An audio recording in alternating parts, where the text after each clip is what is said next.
j'ai l'impression de faire du M. Et j'ai pas l'impression de faire. Je crois que mon style c'est M quoi.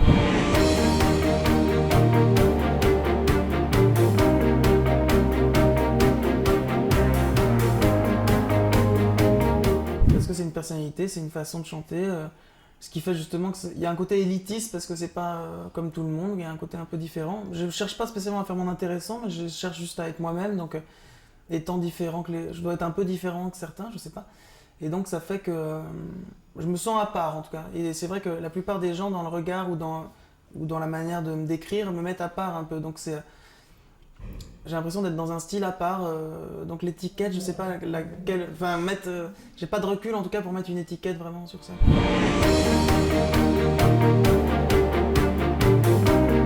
C'est un moment jubilatoire dans le sens où c'est le vrai moment où tu es en contact avec les gens et où tu vois l'effet que fait une chanson pour les gens. Alors évidemment, c'est toujours excessif, c'est un moment éphémère aussi. C'est un moment intense mais qui dure pas parce que tu n'arrives même pas à analyser, alors, sauf si tu le filmes ou tu l'enregistres, mais en règle générale, quand tu le vis, tu te rends même pas compte, t'es dedans complètement et puis c'est très interactif. Tu vois les gens, tu vois les morceaux qui touchent vraiment les gens, ceux qui sont plus sceptiques. Donc c'est des moments de vérité et moi c'est vraiment ce qui m'intéresse.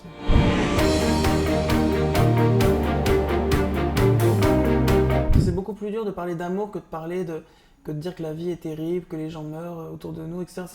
On le sait malheureusement et c'est terrible.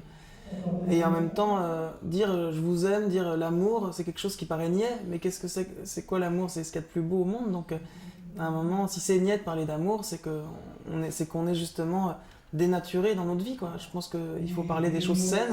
Moi, je pense être assez sain dans ma vie. Et je parle peut-être naïvement, mais enfin, en tout cas avec beaucoup de sincérité, de quelque chose qui me paraît essentiel. Et donc je crie ce qui est essentiel en disant oublions pas aussi qu'il y a l'amour et qu'on n'en parle peut-être pas assez, justement.